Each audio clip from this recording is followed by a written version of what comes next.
നമസ്കാരം. ഇന്നത്തെ ഇതുവരെയുള്ള എല്ലാ വാർത്തകളും വിശദമായി നോക്കാം. ആദ്യം പ്രധാന തലക്കെട്ടുകൾ.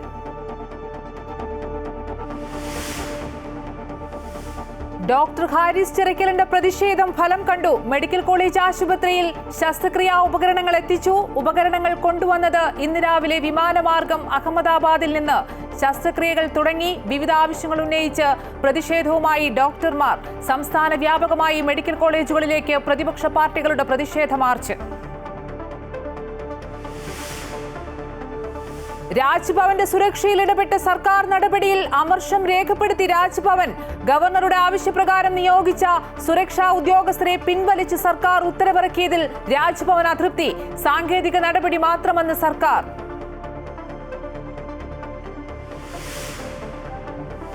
സംസ്ഥാനത്തിന്റെ 41ാമത് DGP-ആയി റവാഡ ചന്ദ്രശേഖർ ചുമതലയേറ്റു. പൊതുജനങ്ങൾക്ക് നീതി ഉറപ്പാക്കുമെന്നും ലഹരി ഉപയോഗം തടയാൻ പ്രത്യേക നയം രൂപീകരിക്കുമെന്നും DGP. വാർത്താ സമ്മേളനത്തിനിടെ നാടകീയ രംഗങ്ങൾ. പരാതിക്കാരനായ ഒരു വ്യക്തി DGP-യുടെ അരികിലെത്തിയത് സുരക്ഷാ വീഴ്ചയെന്ന് കണ്ടെത്തൽ. DGP-യുടെ ആദ്യ പരിപാടി മുഖ്യമന്ത്രിയോടൊപ്പം കണ്ണൂരിൽ.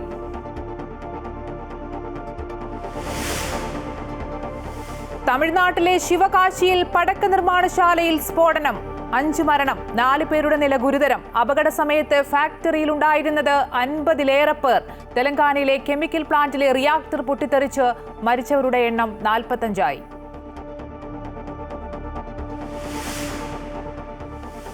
സിറിയക്കെതിരായ ഉപരോധങ്ങൾ അവസാനിപ്പിച്ച് അമേരിക്ക. പ്രസിഡന്റ് ഡൊണാൾഡ് ട്രംപ് ഉത്തരവിൽ ഒപ്പുവെച്ചു. സാമ്പത്തിക വ്യാപാര ഉപരോധങ്ങൾ അവസാനിപ്പിച്ചു. മുൻ പ്രസിഡന്റ് അൽ അസദിനെതിരായ ഉപരോധം തുടരും.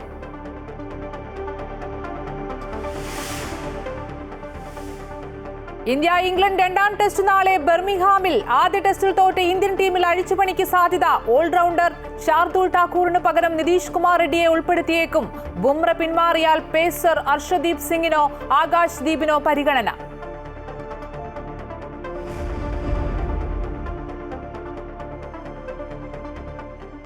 വിശദമായി നോക്കാം. മെഡിക്കൽ കോളേജിലെ ശസ്ത്രക്രിയാ പ്രതിസന്ധിയിൽ പരിഹാരം. ശസ്ത്രക്രിയ നടത്താൻ ആവശ്യമായ ഉപകരണങ്ങൾ എത്തിച്ചു. മാറ്റിവെച്ച ശസ്ത്രക്രിയകൾ തുടങ്ങി.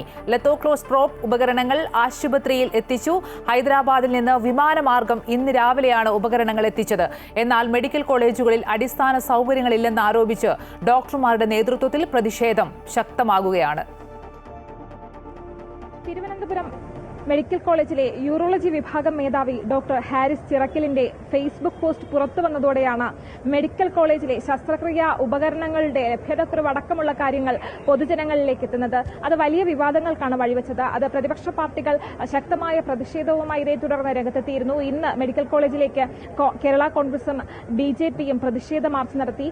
BJP-യുടെ പ്രതിഷേധ മാർച്ച് ഉദ്ഘാടനം ചെയ്ത മുൻ BJP സംസ്ഥാന അധ്യക്ഷൻ K. സുരേന്ദ്രൻ ആരോപിച്ചത് ഇത്തരത്തിൽ കേരളത്തിലെ ആരോഗ്യ മേഖലയെ തകർന്നിരിക്കുകയാണ്. അത്തരത്തിലൊരു അവസ്ഥയിലേക്ക് ഈ ആരോഗ്യ മേഖലയെ എത്തിച്ചത് കേരള സർക്കാരാണ് എന്ന വിമർശനമാണ് അദ്ദേഹം ഉന്നയിച്ചത്. കൃത്യമായിട്ടുള്ള മരുന്നുകളില്ലാത്ത അവസ്ഥ, ശസ്ത്രക്രിയാ ഉപകരണങ്ങളില്ലാത്ത അവസ്ഥ, ആവശ്യമായ ഡോക്ടർമാരുടെ സേവനങ്ങളില്ലാത്ത അവസ്ഥയാണ് ഇന്ന് ആരോഗ്യ മേഖല നേരിടുന്ന പ്രധാന വെല്ലുവിളിയെന്നും അദ്ദേഹം ആരോപിച്ചു. ഡോക്ടർ ഹാരിസ് ചിറക്കലിന്റെ ഈ പ്രതിഷേധം പുറത്തു വന്നതിന് ശേഷം ഇന്ന് ഈ യൂറോളജി വിഭാഗത്തിലേക്ക് ലെത്തോക്ലാസ് പ്രോബ് എന്ന ഉപകരണം, ശസ്ത്രക്രിയാ ഉപകരണം എത്തിച്ചിട്ടുണ്ട്. ഹൈദരാബാദിൽ നിന്ന് ഇന്ന് പുലർച്ചെയാണ് ഇത്തരത്തിലുള്ള ഈ ശസ്ത്രക്രിയാ ഉപകരണം എത്തിച്ചത്. അതോടെ യൂറോളജി വിഭാഗം യൂണിറ്റ് 1-ലെ ശസ്ത്രക്രിയകൾ പുനരാരംഭിച്ചിട്ടുണ്ട്. എന്തായാലും ഈ പ്രതിഷേധങ്ങൾക്കിടെ ഒരു താൽക്കാലിക പരിഹാരമായിട്ടുണ്ട് എന്ന് വേണം മനസ്സിലാക്കാൻ. DA കുടിശ്ശിക അനുവദിക്കുക, കൂടുതൽ ഡോക്ടർമാരെ നിയമിക്കുക എന്നിങ്ങനെ വിവിധ ആവശ്യങ്ങൾ ഉന്നയിച്ചാണ് ഡോക്ടർമാരുടെ പ്രതിഷേധം. യൂറോളജി വിഭാഗം മേധാവി ഡോക്ടർ ഹാരിസ് ചിറക്കലിനെതിരെ നടപടി സ്വീകരിച്ചാൽ ശക്തമായ പ്രതിഷേധ പരിപാടികളുമായി മുന്നോട്ടു പോകുമെന്ന് ഡോക്ടർമാരുടെ സംഘടനയായ KGMCTA-യുടെ ഭാരവാഹികൾ അറിയിച്ചു. ഞങ്ങളുടെ ന്യായമായ അവകാശം ഞങ്ങൾക്ക് തരണം എന്നാണ് ഞങ്ങളുടെ ഡിമാൻഡ്. അതോടൊപ്പം തന്നെ DA കുടിശ്ശിക, വർഷങ്ങളായിട്ടുള്ള DA കുടിശ്ശിക പെൻഡിംഗ് ആയിട്ടുണ്ട്. എൻട്രി കേഡർ അനോമലി, പേ റിവിഷൻ വന്നപ്പോൾ അസിസ്റ്റന്റ് പ്രൊഫസർമാർ പുതിയതായി സർവീസിൽ കയറുന്നവർക്ക് അവരുടെ പേ കുറയുകയും അതോടൊപ്പം തന്നെ അവരുടെ പ്രൊമോഷന്റെ കാലാവധി 7 വർഷത്തിൽ നിന്ന് 8 വർഷമായി കൂട്ടുകയും ചെയ്തു. അപ്പൊ ഇത് കാരണം നമുക്ക് മെഡിക്കൽ എഡ്യൂക്കേഷനിലേക്ക് പുതിയ ആൾക്കാർ വരുന്നതിന് വളരെയധികം പ്രശ്നങ്ങൾ ഉണ്ടാകുന്നുണ്ട്. ജോയിൻ ചെയ്യുന്നവർ തന്നെ പെട്ടെന്ന് കളഞ്ഞിട്ട് പോവുകയാണ് ഇപ്പോൾ സംഭവിക്കുന്നത്. അപ്പൊ അതുകൊണ്ട് അത് സംസ്ഥാനത്തെ ആരോഗ്യമേഖലയിലെ കെടുകാര്യസ്ഥതയ്ക്കെതിരായ എറണാകുളം ജില്ലയിലെ കോൺഗ്രസ് പ്രതിഷേധം പ്രതിപക്ഷ നേതാവ് വി.ഡി. സതീശൻ ഉദ്ഘാടനം ചെയ്തു. കളമശ്ശേരി മെഡിക്കൽ കോളേജിന് മുന്നിൽ നടന്ന പ്രതിഷേധത്തിൽ ജില്ലയിലെ 100 കണക്കിന് കോൺഗ്രസ് പ്രവർത്തകർ പങ്കെടുത്തു. ആരോഗ്യ കേരളം വെന്റിലേറ്ററിലാണെന്ന് പ്രതിപക്ഷ നേതാവ് ആരോപിച്ചു. ആരോഗ്യരംഗത്ത് തീവെട്ടിക്കൊള്ളയാണ് നടക്കുന്നത്. നാണംകെട്ട സർക്കാരാണ് കേരളത്തിൽ. ആരോഗ്യരംഗമല്ലാതെ മറ്റെന്താണ് സർക്കാരിന്റെ മുൻഗണനാ വിഷയമെന്നും വി.ഡി. സതീശൻ ചോദിച്ചു.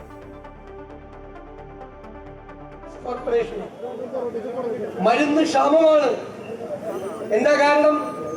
മെഡിക്കൽ സർവീസസ് കോർപ്പറേഷനിൽ മരുന്ന് സപ്ലൈ ചെയ്യുന്ന കമ്പനികൾക്ക് കൊടുക്കാൻ ഉള്ളത് കോടികളാണ്. അവര് മരുന്ന് സപ്ലൈ നിർത്തിവെച്ചിരിക്കുകയാണ് പല കമ്പനികളും. അതുകൊണ്ടാണ് മരുന്നില്ലാത്തത്. അല്ലാതെ മന്ത്രി പറയുന്നത് പോലെ സ്വകാര്യ ആശുപത്രിയിൽ സാധനങ്ങൾ മേടിക്കുന്ന വേഗത്തിൽ സർക്കാർ ആശുപത്രിയിൽ വാങ്ങിക്കാൻ പറ്റില്ല എന്ന് പറയുന്നത് പച്ചക്കള്ളമാണ്.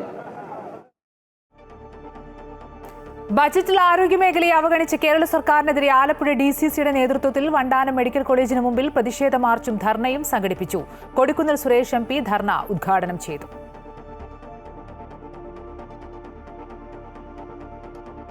ആലുവ രാജഗിരി ആശുപത്രിയിൽ ശസ്ത്രക്രിയാ പിഴവ് മൂലം രോഗി മരിച്ചതായി ആരോപണം. ചോറ്റാനിക്കര സ്വദേശി ബിജു ആണ് മരിച്ചത്. കീഹോൾ ശസ്ത്രക്രിയയ്ക്കിടെ പ്രധാന ഞരമ്പ് മുറിഞ്ഞത് ഡോക്ടറുടെ ശ്രദ്ധയിൽപ്പെടാത്തതാണ് മരണകാരണമെന്ന് ബന്ധുക്കൾ ആരോപിച്ചു. ഒരു ശസ്ത്രക്രിയയ്ക്ക് പകരം 3 ശസ്ത്രക്രിയ ചെയ്തെന്നും ആരോപണമുണ്ട്.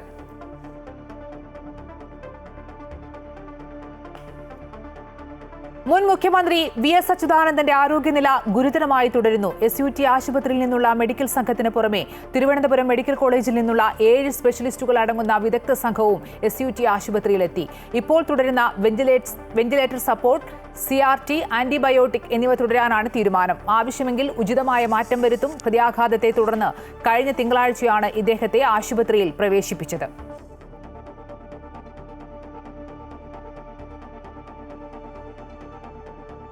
തിരുവനന്തപുരത്തെ സ്വകാര്യ ആശുപത്രിയിൽ ചികിത്സയിൽ കഴിയുന്ന മുൻ മുഖ്യമന്ത്രി VS അച്യുതാനന്ദന്റെ ആരോഗ്യനില അതീവ ഗുരുതരമായി തുടരുന്നുവെന്ന് CPM ജനറൽ സെക്രട്ടറി MA ബേബി. വൃക്കകളുടെ പ്രവർത്തനവും രക്തസമ്മർദ്ദവും സാധാരണ നിലയിലായിട്ടില്ലെന്നും MA ബേബി VSനെ സന്ദർശിച്ച ശേഷം മാധ്യമങ്ങളോട് പ്രതികരിച്ചു.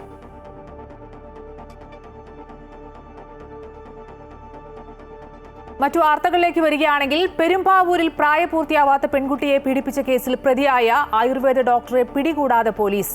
കേസെടുത്ത് ആഴ്ചകൾ കഴിഞ്ഞിട്ടും പ്രതിയെ പോലീസ് പിടികൂടിയിട്ടില്ല. ആയുർവേദ ഡോക്ടർ അഭിലാഷ് എന്നയാൾക്കെതിരെയാണ് കേസ്. 2022-23 കാലഘട്ടത്തിലാണ് കുട്ടി ലൈംഗികാതിക്രമത്തിനിരയായതെന്ന് FIR-ൽ വ്യക്തമാക്കുന്നു. ആശുപത്രിയിലെ ഡോക്ടറുടെ മുറിയിൽ വെച്ചാണ് കുട്ടി ലൈംഗികാതിക്രമത്തിന് ഇരയായത്.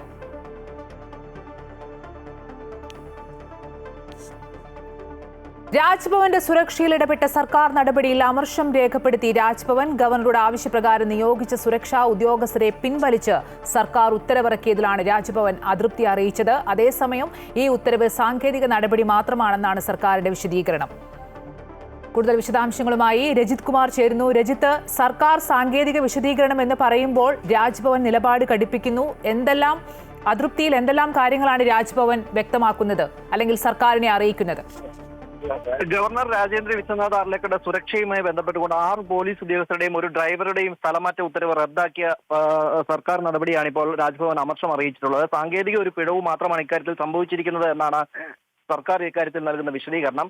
രാജ്ഭവൻ ആവശ്യപ്പെട്ട പോലീസ് ഉദ്യോഗസ്ഥർ ഉൾപ്പെടെയുള്ളവരുടെ ഉത്തരവ് ആദ്യം ഇറക്കുകയും പിന്നീട് മണിക്കൂറുകൾക്ക് ശേഷം അത് പിൻവലിക്കുകയുമായിരുന്നു. അതാണ് ഇപ്പോൾ രാജ്ഭവൻ അതൃപ്തി അറിയിക്കാനുള്ള പ്രധാന കാരണവും.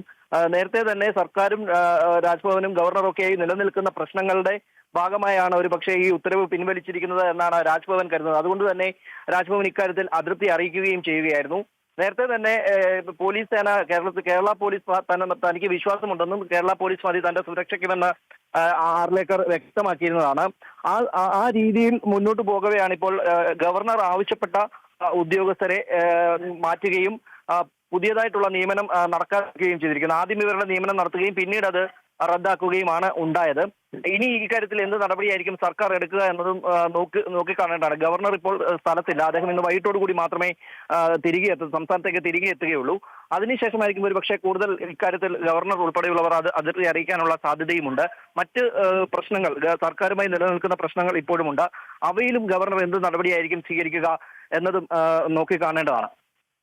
ശരി, രാജ്ഭവന്റെ സുരക്ഷയിൽ ഇടപെട്ട സർക്കാർ നടപടിയിൽ അതൃപ്തി രേഖപ്പെടുത്തി രാജ്ഭവൻ ഇക്കാര്യം സർക്കാരിനെ ഔദ്യോഗികമായി അറിയിക്കുകയും ചെയ്തു. വിശദാംശങ്ങൾ നൽകുകയായിരുന്നു രജിത്ത്. സംസ്ഥാനത്തെ പുതിയ പോലീസ് മേധാവിയായി റവാഡ ചന്ദ്രശേഖർ ചുമതലയേറ്റു. ലഹരിക്കെതിരായ പോലീസിന്റെ പ്രവർത്തനങ്ങൾ ഊർജിതമാക്കുമെന്നും പൊതുജനങ്ങൾക്ക് നീതി ഉറപ്പാക്കുമെന്നും അദ്ദേഹം പറഞ്ഞു. അതേസമയം വാർത്താസമ്മേളനത്തിൽ വിരമിച്ച പോലീസുകാരൻ പരാതിയുമായി DGPക്ക് മുന്നിലേക്ക് എത്തിയത് നാടകീയ രംഗങ്ങൾക്ക് കാരണമായി.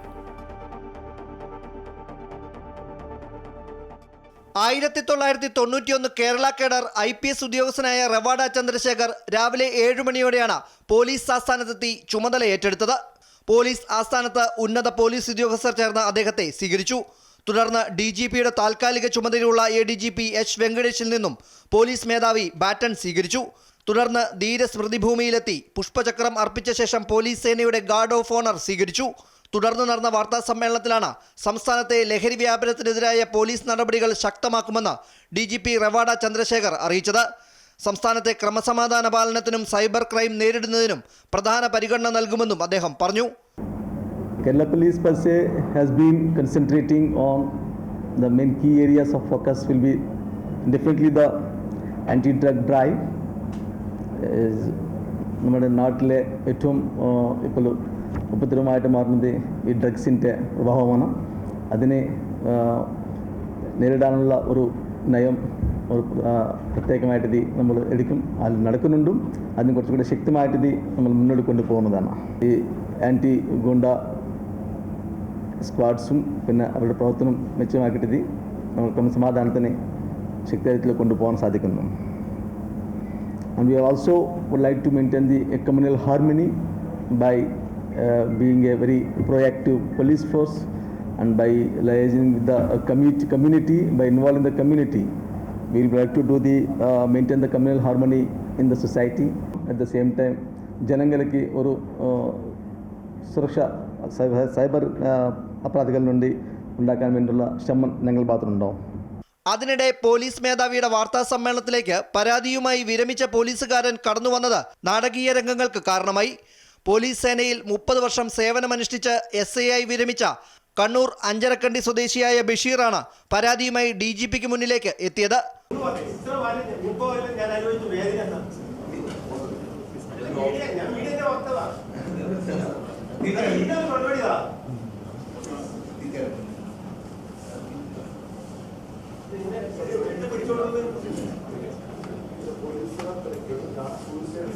DGPയെ കാണാൻ വിസിറ്റിംഗ് റൂമിൽ ഇരിക്കുകയായിരുന്ന തന്നെ പോലീസുകാരനാണ് വാർത്താ സമ്മേളനം നടക്കുന്ന സ്ഥലത്തേക്ക് കയറ്റിവിട്ടതെന്ന് ബഷീർ പറഞ്ഞു. ഞാൻ വിസിറ്റേഴ്സ് റൂമിൽ ഇരുന്നതാണ്. അവിടത്തേക്ക് പറഞ്ഞു വിട്ടതാണ്. യൂണിഫോം ഇട്ട ഒരാളെ ഗൾഫിൽ നിന്നുള്ള ഓൺലൈൻ മീഡിയയുടെ ആളാണെന്ന് പറഞ്ഞ് മാധ്യമപ്രവർത്തകർക്കൊപ്പമാണ് ഇയാൾ പോലീസ് ആസ്ഥാനത്തേക്ക് കയറിയത്. അമൃത ന്യൂസ്, തിരുവനന്തപുരം. DGP റവാഡ ചന്ദ്രശേഖരന്റെ വാർത്താ സമ്മേളനത്തിൽ നടന്ന നാടകീയ രംഗങ്ങളിലും സുരക്ഷാ വീഴ്ചയിലും അന്വേഷണം. ഇത് സംബന്ധിച്ച് AIG പൂങ്കുഴലി അന്വേഷണം നടത്തും. മുൻ പോലീസ് ഉദ്യോഗസ്ഥനായ ബഷീർ പെൻഷൻ കാർഡ് ഉപയോഗിച്ചാണ് പോലീസ് ആസ്ഥാനത്ത് കടന്നത്. DGPയുടെ മുൻ സുരക്ഷാ ഉദ്യോഗസ്ഥനാണെന്ന് പരിചയപ്പെടുത്തിയാണ് അകത്ത് പ്രവേശിച്ചത്. തുടർന്ന് മാധ്യമപ്രവർത്തകനെന്ന് പരിചയപ്പെടുത്തി കോൺഫറൻസ് ഹാളിൽ കയറുകയായിരുന്നു. റവാഡ ചന്ദ്രശേഖർ ഒത്തുതീർപ്പ് സ്ഥാനാർത്ഥിയെന്ന് കോൺഗ്രസ് നേതാവ് KC വേണുഗോപാൽ. കേന്ദ്ര സർക്കാരുമായി മുഖ്യമന്ത്രി ഉണ്ടാക്കിയ ധാരണയാണിത്. സ്വന്തം തടി സംരക്ഷിക്കാനാണ് പിണറായി വിജയന്റെ ശ്രമമെന്നും അദ്ദേഹം ആരോപിച്ചു. തടി രക്ഷപ്പെടുത്താൻ വേണ്ടിയുള്ള തീരുമാനം വരുമ്പോൾ പാവപ്പെട്ട രക്തസാക്ഷികൾക്ക് എന്ത് സ്ഥാനമുള്ളത് CPM-ൽ? സ്വന്തം തടി എങ്ങനെ രക്ഷപ്പെടുത്തണം എന്ന് ആലോചിച്ചിരിക്കുന്നവരുടെ മുമ്പിലേക്ക് വരുമ്പോൾ അവിടെ ഒത്തുതീർപ്പ് രാഷ്ട്രീയമാണത്. എനിക്ക് ക്ലിയറായിട്ട് പറയാൻ പറ്റും, റവാഡ ചന്ദ്രശേഖർ എന്ന ഉദ്യോഗസ്ഥനോട് എനിക്കൊരു മതിപ്പ് കുറവുമില്ല. അദ്ദേഹം എന്ത് ചെയ്തത് ഉത്തരവാദിത്തത്തിന്റെ ഭാഗമായിട്ടായിരിക്കാം. പക്ഷെ CPM ഉന്നയിച്ച ആരോപണങ്ങളെല്ലാം പബ്ലിക് ഡൊമൈനിലുണ്ട്. അന്ന് CPM അണികളെ, ആ രക്തസാക്ഷികളായിട്ടുള്ള അണികളെ അവർ ബോധ്യപ്പെടുത്തിയിരിക്കുന്ന, രക്തസാക്ഷി കുടുംബത്തിനെ ബോധ്യപ്പെടുത്തിയിരിക്കുന്ന ഒരുപാട് കാര്യങ്ങളുണ്ട്. അതിപ്പോൾ മാറ്റിമറിക്കാൻ എന്താണ് കാരണമെന്ന് തിരിഞ്ഞു നോക്കിയാൽ ഇതിനകത്ത് വലിയ ദുരൂഹതയുണ്ടെന്നാണ് എൻ്റെ അഭിപ്രായം. DGP നിയമനത്തിൽ സംസ്ഥാന സർക്കാരിന് പൂർണ്ണ അധികാരമില്ലെന്ന് CPM നേതാവ് KK രാഗേഷ്. കൂത്തുപറമ്പ് വെടിവെപ്പിന് 2 ദിവസം മുമ്പാണ് റവാഡ ചന്ദ്രശേഖർ ചുമതലയേറ്റത്. പത്മനാഭൻ കമ്മീഷൻ റിപ്പോർട്ടിൽ ഹക്കീം ബത്തേരിയും TT ആന്റണിയുമാണ് പ്രധാന ഉത്തരവാദികളെന്നും അദ്ദേഹം പറഞ്ഞു. ഉദ്യോഗസ്ഥരുടെ കൂട്ടത്തിൽ നിന്ന് മാനദണ്ഡപ്രകാരം സംസ്ഥാന സർക്കാരിന് തിരഞ്ഞെടുക്കാൻ വേണ്ടി കഴിയുന്ന ഒന്നല്ല DGP നിയമനം. ചട്ടപ്രകാരം 10-30 വർഷക്കാലം സർവീസുള്ള IPS ഉദ്യോഗസ്ഥരുടെ ഒരു പട്ടിക UPSCക്ക് കേന്ദ്ര സർക്കാരിന് നൽകുകയാണ് വേണ്ടത്. അങ്ങനെ ഒരു പട്ടിക കേന്ദ്ര സർക്കാരിന് നൽകി. ആ പട്ടികയിൽ 6 പേരുണ്ടായിരുന്നു. പക്ഷേ അങ്ങനെ നൽകിയ പട്ടികയിൽ നിന്ന് 3 പേരുടെ പേര് വെട്ടി 3 പേരെയാണ് നമുക്ക് സംസ്ഥാന സർക്കാരിന് തിരിച്ചു നൽകിയിട്ടുള്ളത്. തമിഴ്നാട്ടിലെ ശിവകാശിയിൽ പടക്ക നിർമ്മാണശാലയിൽ സ്ഫോടനം. അപകടത്തിൽ 5 പേർ മരിക്കുകയും നിരവധി പേർക്ക് പരിക്കേൽക്കുകയും ചെയ്തു. മരിച്ചവരിൽ 2 പേർ സ്ത്രീകളെന്നാണ് പ്രാഥമിക റിപ്പോർട്ട്. 4 പേരുടെ നില ഗുരുതരമാണ്. അപകട സമയത്ത് 50-ലേറെ പേർ ഫാക്ടറിയിൽ ഉണ്ടായിരുന്നുവെന്നും രക്ഷാപ്രവർത്തനം പുരോഗമിക്കുകയാണ്. തെലങ്കാനയിലെ കെമിക്കൽ പ്ലാന്റിലെ റിയാക്ടർ പൊട്ടിത്തെറിച്ച് മരിച്ചവരുടെ എണ്ണം 45ആയി. രക്ഷാപ്രവർത്തനത്തിന്റെ അവസാനഘട്ടം ഇപ്പോഴും തുടരുകയാണെന്ന് പോലീസ് അറിയിച്ചു. അവശിഷ്ടങ്ങൾക്കിടയിൽ നിന്ന് നിരവധി മൃതദേഹങ്ങൾ കണ്ടെത്തിയിട്ടുണ്ട്. 31 മൃതദേഹങ്ങൾ അവശിഷ്ടങ്ങളിൽ നിന്ന് പുറത്തെടുത്തു. 3 പേർ ആശുപത്രിയിൽ ചികിത്സയിലിരിക്കെ മരിച്ചു. മുഖ്യമന്ത്രി രേവന്ത് റെഡ്ഡി അപകടസ്ഥലം സന്ദർശിക്കും. കഴിഞ്ഞ ദിവസമാണ് പശ്ചിമ മെലാറത്തിലെ സിഗാച്ചി കെമിക്കൽ ഇൻഡസ്ട്രിയിൽ സ്ഫോടനവും തീപിടുത്തവും ഉണ്ടായത്. സംഭവ സമയത്ത് 90ഓളം ജീവനക്കാർ ഫാക്ടറിയിൽ ഉണ്ടായിരുന്നു.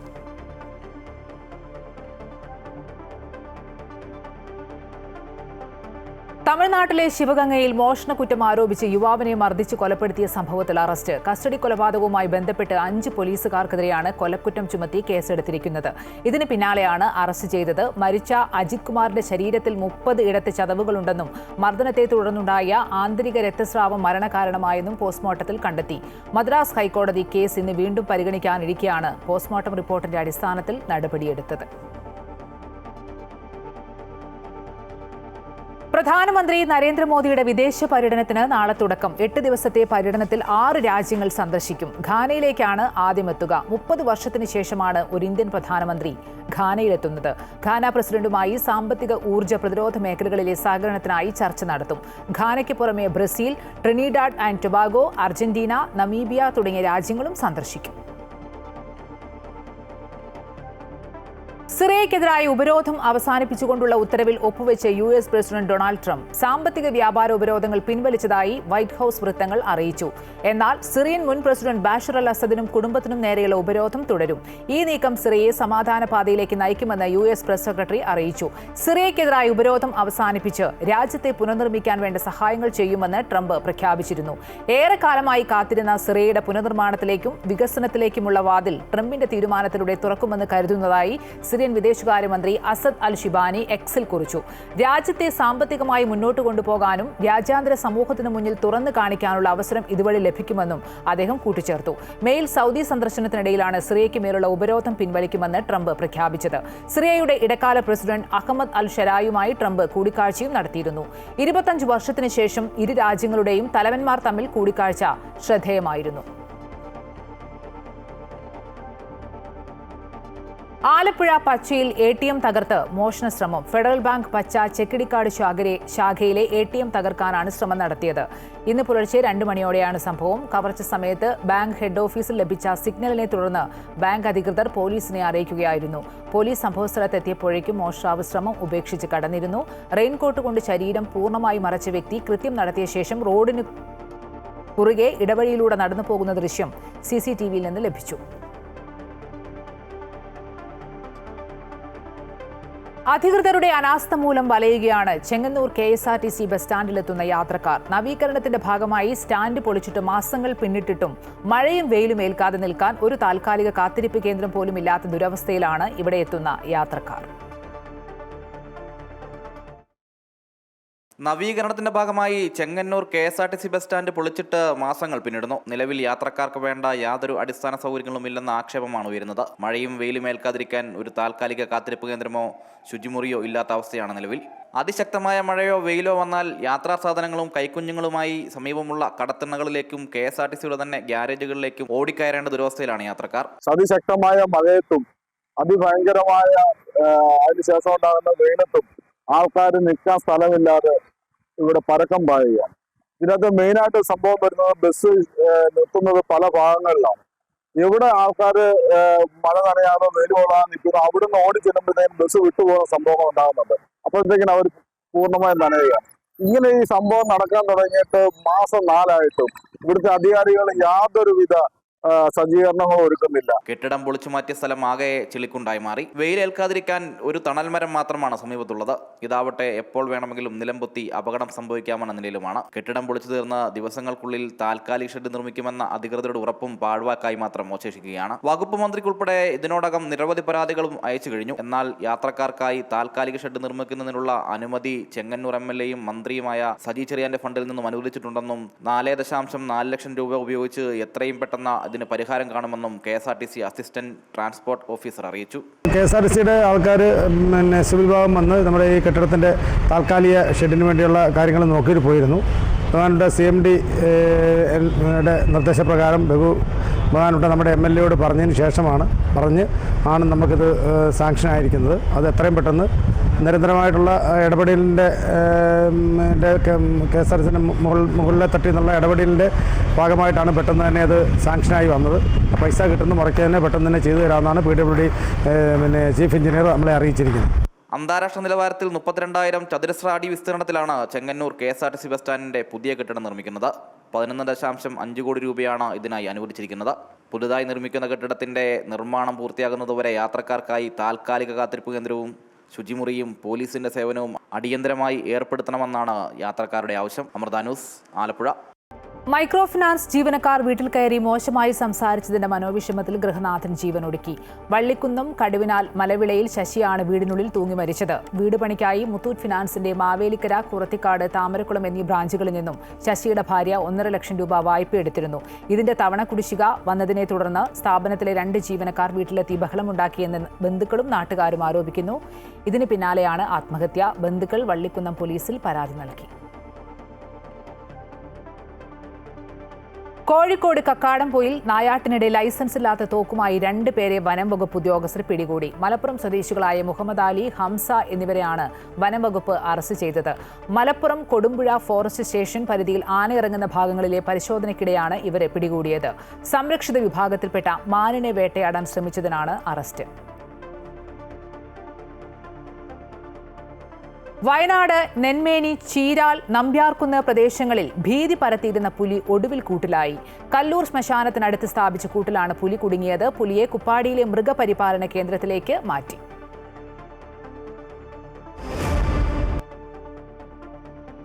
ഇന്ത്യ ഇംഗ്ലണ്ട് 2ാം ടെസ്റ്റ് നാളെ ബർമിംഗ്ഹാമിൽ നടക്കും. ആദ്യ ടെസ്റ്റിൽ തോറ്റ ഇന്ത്യൻ ടീമിൽ അഴിച്ചുപണിക്ക് സാധ്യതയുണ്ട്. ഓൾറൗണ്ടർ ഷാർദുൽ ഠാക്കൂറിന് പകരം നിതീഷ് കുമാർ റെഡ്ഡിയെ ഉൾപ്പെടുത്തിയേക്കും. ബുംറ പിന്മാറിയാൽ പേസർ അർഷദീപ് സിംഗിനോ ആകാശ് ദീപിനോ പരിഗണന ലഭിച്ചേക്കും. 5 സെഞ്ചുറികളും 800-ലേറെ റൺസും നേടിയിട്ടും ലീഡ്സിൽ 1ാം ക്രിക്കറ്റ് ടെസ്റ്റിൽ പരാജയപ്പെട്ട ഇന്ത്യക്ക് ബർമിംഗ്ഹാമിൽ കാത്തിരിക്കുന്നത് കടുപ്പമേറിയ ഇംഗ്ലീഷ് പരീക്ഷയാണ്. ഇന്ത്യൻ പേസ് നിരയ്ക്ക് മത്സരത്തിൽ മികച്ച പ്രകടനം നടത്താൻ സാധിക്കാത്തതും വാലറ്റം ബാറ്റിംഗിൽ പരാജയപ്പെട്ടതുമാണ് ആദ്യ ടെസ്റ്റിൽ തിരിച്ചടിയായത്. 2 ഇന്നിംഗ്സുകളിൽ നിന്നുമായി ഇന്ത്യൻ താരങ്ങൾ 5 സെഞ്ചുറികൾ നേടിയിട്ടും മത്സരത്തിൽ പരാജയപ്പെട്ടത് വിമർശനങ്ങൾക്ക് ഇടയാക്കിയിട്ടുണ്ട്. ഫീൽഡിംഗിൽ പരാജയപ്പെട്ടത് പരിചയസമ്പന്നത ഇല്ലാത്തതാണെന്ന വിലയിരുത്തലുമുണ്ട്. അതേസമയം 2ാം മത്സരത്തിൽ ഇന്ത്യൻ ടീമിൽ മാറ്റങ്ങൾ ഉണ്ടാകുമെന്നാണ് റിപ്പോർട്ട്. ആദ്യ ടെസ്റ്റിൽ ബാറ്റിംഗിലും ബൗളിംഗിലും ദയനീയമായിരുന്നു ഓൾറൗണ്ടർ ഷാർദുൽ ഠാക്കൂറിന്റെ പ്രകടനം. അതിനാൽ 2ാം ടെസ്റ്റിൽ ഷാർദുലിന് പകരം നിതീഷ് കുമാർ റെഡ്ഡി കളിക്കാൻ സാധ്യത ഏറെയാണ്. ലീഡ്സ് ടെസ്റ്റിൽ രവീന്ദ്ര ജഡേജയുടെ പ്രകടനവും നിരാശപ്പെടുത്തുന്നതായിരുന്നു. 2ാം ടെസ്റ്റിൽ രവീന്ദ്ര ജഡേജയ്ക്ക് പകരം കുൽദീപ് എന്ന ഒരു നിർദ്ദേശം കൂടി മുന്നോട്ട് വന്നിട്ടുണ്ട്. ഇംഗ്ലണ്ടിന്റെ ഹാരി ബ്രൂക്കും ജെയിമി സ്മിത്ത് അടക്കമുള്ളവർക്ക് സ്പിന്നിനെതിരെ അത്ര മികച്ച റെക്കോർഡില്ല എന്നതാണ് കുൽദീപിനെ ടീമിൽ ഉൾപ്പെടുത്താൻ പ്രേരിപ്പിക്കുന്ന ഘടകം. എന്നാൽ പരിചയസമ്പന്നതയുടെ പേരിൽ ജഡേജയെ നിലനിർത്താനാണ് സാധ്യത. അതേസമയം മിന്നും ഫോമിലാണ് ബുംറ. ജോലിഭാരം പരിഗണിച്ച് ബുംറയ്ക്ക് വിശ്രമം അനുവദിച്ചേക്കുമെന്ന റിപ്പോർട്ടുകളുണ്ടായിരുന്നു. എന്നാൽ 2ാം ക്രിക്കറ്റ് ടെസ്റ്റിൽ ബുംറ കളിച്ചേക്കും. ഇന്ത്യൻ ടീമിന്റെ പരിശീലനത്തിൽ ബുംറ സജീവമായി പങ്കെടുത്തിട്ടുണ്ട്. ബർമിംഗ്ഹാമിൽ ഇറങ്ങുമ്പോൾ ടീമിൽ ചില മാറ്റങ്ങൾ ഉണ്ടാകുമെന്ന് മുഖ്യ പരിശീലകൻ ഗൗതം ഗംഭീർ നേരത്തെ തന്നെ വ്യക്തമാക്കിയിരുന്നു. ബുംറ 3 ടെസ്റ്റുകൾ മാത്രമേ കളിക്കൂ എന്ന് ഉറപ്പായിട്ടുണ്ട്. അങ്ങനെയെങ്കിൽ 2 ടെസ്റ്റ് ബുംറ ഇല്ലാതെയാകും ടീം ഇന്ത്യ ഇറങ്ങുക. വിരാട് കോഹ്ലിയുടെയും രോഹിത് ശർമ്മയുടെയും വിടവ് ഇന്ത്യൻ ബാറ്റിംഗ് യുവനിര മറികടന്നുവെങ്കിലും ബൗളിംഗിൽ ബുംറ ഒഴികെ മറ്റു താരങ്ങൾ അമ്പേ പരാജയമാണ്. Sports desk, Amrita news. മുൻ US ഓപ്പൺ ജേതാവ് റഷ്യയുടെ ഡാനിയൽ മെദ്വദേവ് വിംബിൾഡൺ ടെന്നീസ് ആദ്യ റൗണ്ടിൽ പുറത്ത്. ഫ്രാൻസിന്റെ ബെഞ്ചമിൻ ബോൺസിയോടെയാണ് തോറ്റത്. അതേസമയം നിലവിലെ ചാമ്പ്യൻ കാർലോസ് അൽക്കാരസ് വാശിയേറിയ പോരാട്ടത്തിൽ ഇറ്റലിയുടെ ഫാബിയോ ഫോണിനിയെ മറികടന്ന് 2ാം റൗണ്ടിലെത്തി. വനിതകളിൽ 1ാം റാങ്കുകാരി അരീന സബലേങ്ക, എലേന ഉസ്റ്റാപെങ്കോ, എലീന സുറ്റോളിന എന്നിവരും ആദ്യ റൗണ്ട് കടന്നു.